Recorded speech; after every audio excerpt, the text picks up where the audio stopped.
पुराने वक्तों की बात है जब शहर बसरा से कुछ फासले पर एक छोटी सी बस्ती हुआ करती थी। उसी बस्ती के अंदर एक बूढ़े शख्स की कपड़ों की दुकान थी, जिनका नाम हाजी मोहम्मद जामिल था। वो एक नेक दिल, सच्चे मुसलमान और बहुत ही शरीफ आदमी थे। जामिल साहब का एक ही वारिस था, जिसका नाम फरहान था। फरहान बचपन से ही बहुत फर्माबरदार और समझदार बच्चा था। वो अपने अब्बा की हर बात को दिल से सुनता और अमल करता। जब बच्चे बाजारों में खेलते थे, तब फरहान दुकान पर अपने वालिद के साथ बैठा हुआ होता था। उनके हाथों से हुनर सीखता, उनके लफ्जों में हिकमत ढूंढता और उनके एहसासात में मोहब्बत को महसूस करता। वक्त गुजरता गया। हाजी जामिल अब बूढ़े और कमजोर होते जा रहे थे। अब वो ज्यादा वक्त अपने बिस्तर पर ही गुजारते, मगर उनकी आंखों में अब भी एक रोशनी थी, उम्मीद की रोशनी, अपने बेटे पर यकीन की रोशनी। एक रोज जब मौसम कुछ ठंडा और दिल उदास सा था, जामिल साहब अपने पलंग पर लेटे हुए थे। उनके चेहरे पर शिकन थी, मगर आवाज में वही पुराना सुकून था। उन्होंने फरहान को पास बुलाया और धीमी आवाज में कहा, बेटा, जिंदगी बहुत नाजुक चीज है और जो दौलत मैंने कमाई है वो सिर्फ माल की नहीं बल्कि किरदार की दौलत है। फरहान झुककर अपने अब्बा के करीब बैठ गया। उसकी आंखें नम थीं। फिर जामिल साहब बोले, बेटा, मेरे जाने के बाद ये दुकान, ये नाम और ये इज्जत तुम्हारी है, मगर याद रखना, कभी किसी का हक मत मारना और गरीबों की मदद करना, क्योंकि वही तुम्हारे लिए दुआ करेंगे जब दुनिया तुम्हें छोड़ चुकी होगी।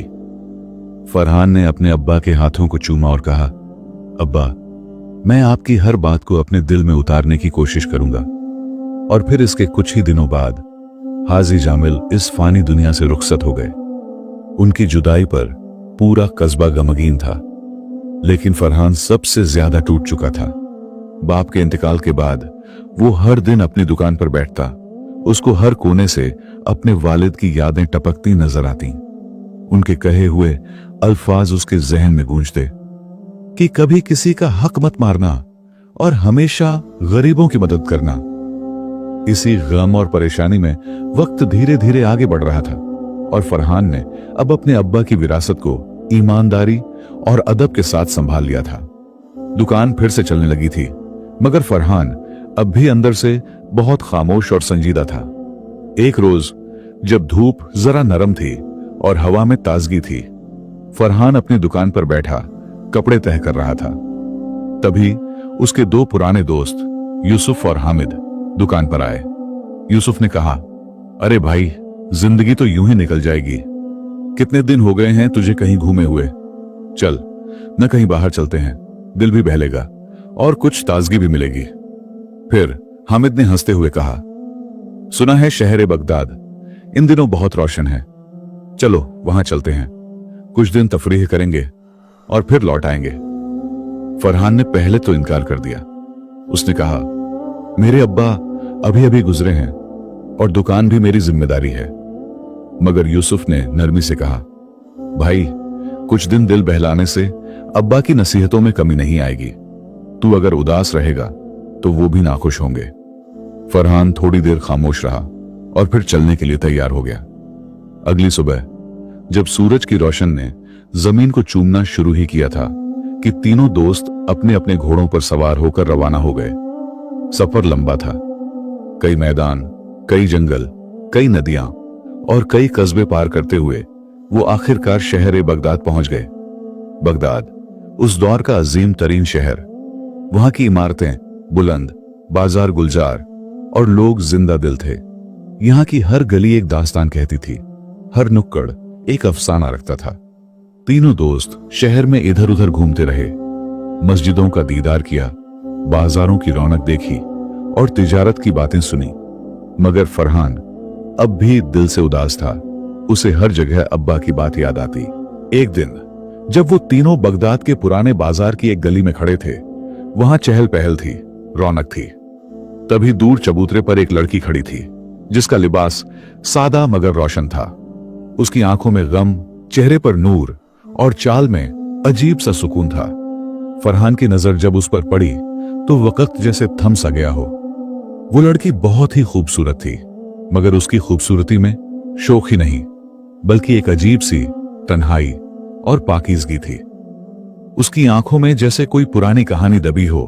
फिर फरहान ने यूसुफ से पूछा, वो कौन है? यूसुफ ने जवाब दिया, कहते हैं कि वो किसी बड़े खानदान की लड़की है, मगर अब अकेली रहती है। कुछ लोग कहते हैं उसके वालिद बहुत बड़े ताजिर थे, मगर अब दुनिया में नहीं रहे। अब फरहान की दिलचस्पी और भी बढ़ने लगी, मगर उसने जल्दबाजी नहीं की, क्योंकि उसके अब्बा ने कहा था, कभी किसी को जरूरत से ज्यादा तकलीफ मत देना और हर रिश्ते की बुनियाद इज्जत पर रखना। अगले दिन फिर वो लड़की उसी गली में दिखी। इस बार उसके हाथ में कुछ रोटियां थीं, जिसको वो बाजार के गरीब बच्चों में बांट रही थी।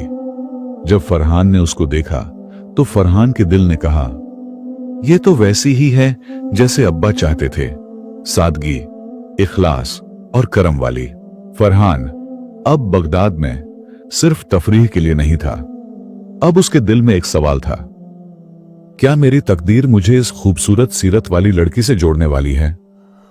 फरहान की दिलचस्पी अब तफरीह से ज्यादा उस लड़की में हो गई थी, जिसे वो रोज उसी पुरानी गली के नुक्कड़ पर देखता। उसका नाम किसी को ठीक से मालूम न था, मगर लोग उसे खातून तन्हा कहते थे। एक ऐसी लड़की जिसने अपनी खामोशी में हजारों अफसाने छुपा रखे थे। एक रोज जब फरहान अकेला उस गली में जा रहा था, उसे वही लड़की एक टूटे मकान के दरवाजे पर बैठी मिली। उसके चेहरे पर वही तन्हाई, मगर आंखों में कुछ नर्म मुस्कुराहट थी। फरहान ने हौले से सलाम किया, अस्सलामु अलैकुम। लड़की ने सर उठाया। उसकी आंखों में अजनबीपन नहीं बल्कि अजीब सी शफकत थी। फिर लड़की ने सलाम का जवाब दिया, वलैकुम अस्सलाम। उसके बाद फरहान कुछ पल खामोश रहा, फिर बोला, मैं हर रोज आपको यहां देखता हूं। आप इन बच्चों में खाना बांटती हैं। क्या मैं जान सकता हूं आप कौन हैं? लड़की कुछ देर सोचती रही, फिर बोली, मैं भी एक वक्त किसी दौलतमंद ताजिर की बेटी थी, मगर अब सिर्फ एक याद हूं।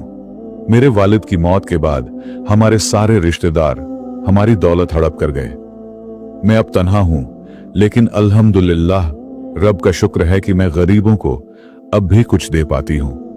यही मेरे वालिद की विरासत है। फरहान सन्न था। उसकी कहानी उसकी अपनी जिंदगी की परछाई जैसी लगी। दोनों अपने अपने गम के बावजूद एक दूसरे में तसल्ली महसूस करने लगे। उस लड़की का नाम ज़ैनब था। इज्जत और अदब के दायरों में रहकर फरहान अब उससे रोज मिलता। उनके बीच न कोई बेहुदा बात होती और न ही कोई नजरबाजी। फरहान के साथ साथ ज़ैनब की बातें भी सीधी, साफ और नेक होती। एक दिन फरहान ने कहा, ज़ैनब, मैंने बचपन से अपने अब्बा से यह सीखा है कि हर रिश्ते की बुनियाद नीयत पर होनी चाहिए। फरहान की बात पर ज़ैनब मुस्कुराई और बोली, मैंने भी अपनी अम्मी से सीखा है कि जब किसी मर्द की नजर तुम्हें देखे तो तुम्हें लगे कि वो तुम्हारी रूह को देख रहा है, जिस्म को नहीं, तो समझना कि वो नेक है। ज़ैनब के इस जुमले ने फरहान को अंदर तक छू लिया। फरहान के दोस्त यूसुफ और हामिद अब बगदाद के रंग में रंग गए थे। वो हर रोज नए लिबास, महंगे बाजार और तफरीह की बात करते। वो फरहान से कहते, क्या कर रहा है तू? ज़ैनब जैसी गरीब लड़की से क्या मिलेगा? हम तुझे बड़े घरों की बेटियां दिखाते हैं। दौलत के साथ शादी कर, वरना सारी उम्र दुकान चलाता रहेगा। फरहान ने उनकी बातें सुनी, फिर हौले से जवाब दिया, मैं अपने वालिद की दी हुई दौलत को संभाल रहा हूं, और वो दौलत है इज्जत और ईमानदारी की। जिस दिन मैंने ये दो चीजें छोड़ दी, समझो सब कुछ खो दिया। एक शाम यूसुफ और हामिद फरहान को एक महल नुमा कोठी में ले गए। वहां एक अमीर ताजिर ने दावत रखी थी। वहां का माहौल दिखावटी था, हंसी, शोर, बेहिजाबी और दुनियावी चकाचौंध था। फरहान को वहां एक भी सुकून का लम्हा महसूस नहीं हुआ। तभी एक बुजुर्ग ने उससे कहा, तुम इस भीड़ में अजनबी क्यों लग रहे हो बेटा? फरहान ने जवाब दिया, क्योंकि मैंने सुकून बाजारों में नहीं बल्कि अपने अब्बा की दुकान में पाया है। और सच्चाई उन आंखों में होती है जो झुकी होती हैं, उन होठों में नहीं जो ज्यादा बोलते हैं। बुजुर्ग मुस्कुराए और बोले, तुम्हारी सोच ही तुम्हारा नसीब बनाएगी, अल्लाह तुम्हें रास्ता दिखाएगा। और फिर तीनों दोस्त वहां से बाजार की तरफ आ गए और यूं ही अपनी जिंदगी काटने लगे। एक रात फरहान जैनब से मिलने गया, मगर जैनब बहुत परेशान थी। उसने बताया कि उसका पुराना मकान अब उसकी मिल्कियत नहीं रहा। एक रिश्वतखोर अफसर ने दस्तावेज बदलवा लिए हैं और अब वो घर खाली करने को कह रहा है। फरहान गमगीन हो गया, लेकिन उसने वादा किया, मैं तुम्हारे लिए लड़ूंगा। मेरा नाम सिर्फ एक दुकानदार का नहीं, एक नेक बाप का वारिस है, जो कभी किसी का हक नहीं खाता था और न ही किसी को खाने देता था। फरहान ने दस्तावेजी कागजात के साथ काजी के पास जाकर मुकदमा दायर किया। वो अफसर, जो बहुत रसूख वाला था, अदालत में अकड़ कर खड़ा हुआ, मगर फरहान ने कोई रिश्वत नहीं दी। उसने कहा, मैं सिर्फ सच कहूंगा, अगर हार जाऊं तो अल्लाह की मर्जी, लेकिन झूठ नहीं बोलूंगा। काजी ने बहुत गौर से सुनवाई की, फिर वो अफसर की बातों से खिन्न हो गया। उसने दस्तावेजों की दोबारा तहकीकात का हुक्म दिया। 3 रोज बाद सच्चाई सामने आ गई। दस्तावेज जाली थे। काजी ने फैसला जैनब के हक में दिया और उस अफसर को ओहदे से हटाया गया। जैनब की आंखों में आंसू थे, मगर इस बार ये आंसू गम के नहीं, शुक्र के थे। जैनब ने कहा, तुमने मेरा हक दिलाया फरहान। फरहान ने बस इतना कहा, मैंने वही किया जो मेरे अब्बा करते और मुझे उन्हीं की राह पर चलना है। पीछे हम लोगों में सुना एक नेक दिल बेटे फरहान की कहानी, जो अपने वालिद की ईमानदारी और नसीहतों को जिंदगी का हिस्सा बना लेता है। बगदाद के सफर में उसकी मुलाकात जैनब से होती है, जो खुद भी विरासत, गम और सादगी की मिसाल होती है। एक नाजायज अफसर द्वारा जैनब का घर हड़प लेने के बाद फरहान उसके लिए लड़ता है और जीतकर उसके हक को वापस दिलाता है। अदालत की फैसले के बाद बगदाद में यह खबर फैल गई कि एक नौजवान दुकानदार ने सच्चाई के साथ एक गरीब यतीम लड़की का हक का वापस दिलाया।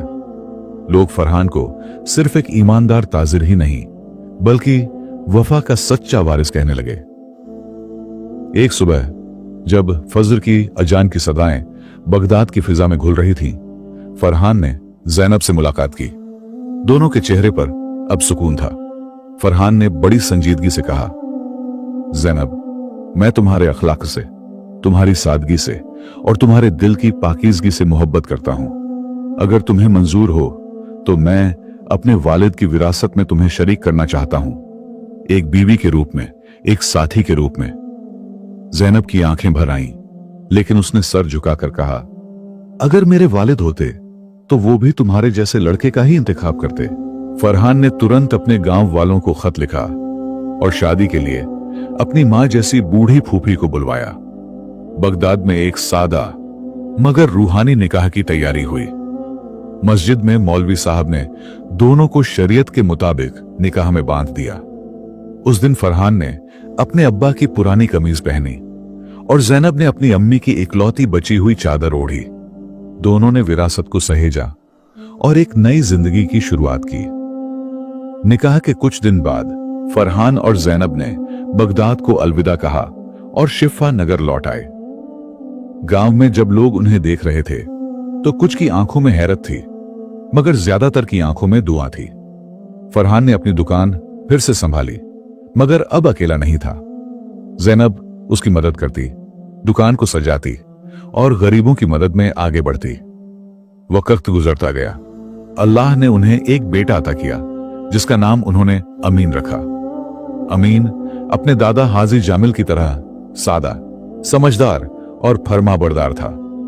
एक रोज जब फरहान अपने बेटे के साथ दुकान में बैठा था, उसने कहा, बेटा, ये दुकान लकड़ी और कपड़े से नहीं बनी, ये बनी है उसूलों से।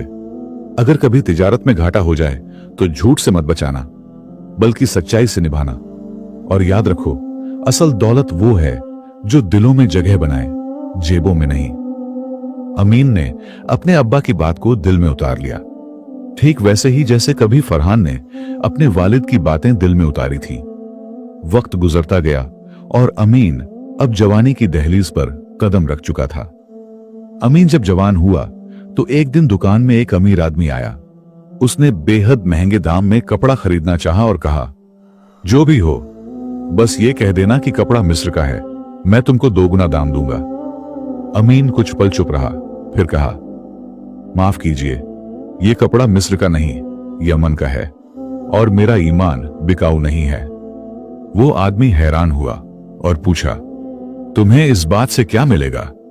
अमीन मुस्कुराया, मुझे वो मिलेगा जो मेरे दादा ने मेरे अब्बा को दिया था और मेरे अब्बा ने मुझे दिया, ईमान और इत्मीनान। वो आदमी कुछ पल चुप रहा, फिर उसने सिर झुकाया और कहा, तुम्हारे घराने की दौलत बहुत बड़ी है, अल्लाह तुम जैसे लोगों को कायम रखे। फरहान अब बूढ़ा हो चला था, उसकी दाढ़ी में सफेदी आ चुकी थी, मगर आंखों में अब भी वही सुकून, वही यकीन था। हर जुमे की नमाज के बाद वो मस्जिद के आंगन में बैठता और लोग उसे सलाम करते। बच्चे उसे हाजी फरहान बाबा कहकर बुलाते। कोई उसकी दुकान की मिसाल देता, कोई उसके किरदार की, और जब कोई उससे पूछता, बाबा ये सब आपको कैसे मिला, तो वो सिर उठाकर कहता, मुझे मेरी विरासत ने सिखाया। वो विरासत जो दौलत नहीं बल्कि नसीहतों, दुआओं और वफा से बनी थी। बाप की विरासत और बेटे की वफादारी, ये एक ऐसी दिल को छू लेने वाली कहानी है जो हमें यह सिखाती है कि असली विरासत सोने चांदी, जमीन जायदाद नहीं होती, बल्कि नेक उसूल, सच्चाई और वफादारी होती है। फरहान एक ऐसा बेटा है जो अपने वालिद की नसीहतों को सिर आंखों पर रखता है। वो न सिर्फ उनकी दी हुई दुकान को ईमानदारी से संभालता है, बल्कि उनके किरदार को भी अपने अंदर जिंदा रखता है। कहानी बताती है कि जिंदगी में लाखों तंगियां आए, मगर अगर इंसान सच्चा, सीधा और खुददार हो तो अल्लाह उसकी मदद जरूर करता है। ज़ैनब जैसी लड़की से फरहान का रिश्ता हमें यह समझाता है कि इंसान को कभी दूसरों की हैसियत नहीं बल्कि उनकी सीरत देखनी चाहिए। फरहान का अपने बेटे को उसूलों की तालीम देना इस बात का पैगाम है कि एक नेक इंसान की विरासत पीढ़ी दर पीढ़ी चलती है। यह कहानी हर उस इंसान के लिए एक आईना है जो दौलत को सब कुछ समझता है, जबकि असल दौलत ईमान, अखलाकन और वफा होती है।